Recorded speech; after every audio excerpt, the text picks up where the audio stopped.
पंढरपूर नगरपालिका हद्दीमध्ये कराड नाक्यापासून 2 मिनिटांच्या अंतरावर श्रीमंत सुधाकर पंत परिचारक चौक नजीक सर्व सुविधांनी युक्त राहण्यासाठी अतिउत्तम असे सुंदर प्लॉट शुभम कॅपिटल प्रस्तुत सागर डेव्हलपर्सच्या माध्यमातून आम्ही घेऊन आलो आहोत. शिवम नगर फेज 1 1.5 गुंठ्याच्या पुढे प्लॉट उपलब्ध. संपूर्ण प्लॉटिंगला तारेचे कंपाऊंड, प्रशस्त 30 फूट रुंदीचे रस्ते, स्ट्रीट लाईटची सोय, प्लांटेशन, बाकडे, प्लॉट डिमार्केशन. चला तर मग त्वरित बुक करा आपल्या हक्काचा प्लॉट. संपर्क कराड रोड पंतनगर शेजारी पंढरपूर. Mobile number 9763 057 8788 1517 39 84 91 99 99.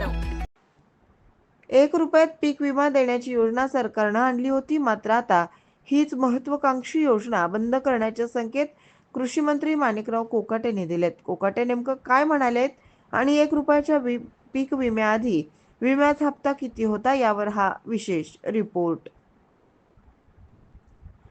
पीक विमा योजनेत घोटाळा झाल्याचं समोर आल्यानंतर आता 1 रुपयात पीक विमा योजना बंद होणार अशी चर्चा रंगली होती. त्यामुळं बळीराजा संभ्रमात होता. मात्र आता कृषी मंत्री माणिकराव कोकाटेंनीच 1 रुपयात पीक विमा बंद करण्याचे संकेत दिलेत.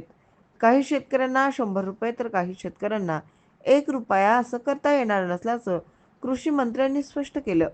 आता पिकानुसार पीक विम्याचा हप्ता ठरवणार असल्याचं संकेत कृषी मंत्र्यांनी दिलेत. एकनाथ शिंदे मुख्यमंत्री असताना महायुती सरकारनं 1 रुपयात पीक विमा ही योजना जाहीर केली होती.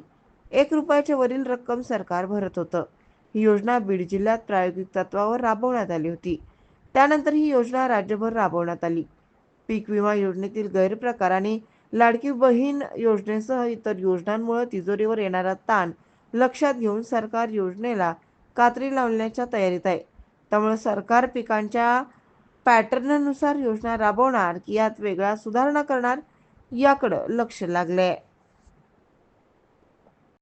ताज्या घडामोडी पाहण्यासाठी आमच्या YouTube चॅनलवरील PVR म्हणजेच पंढरी वार्ता या न्यूजला सबस्क्राईब करा आणि शेजारील बेल आयकॉनवर क्लिक करा.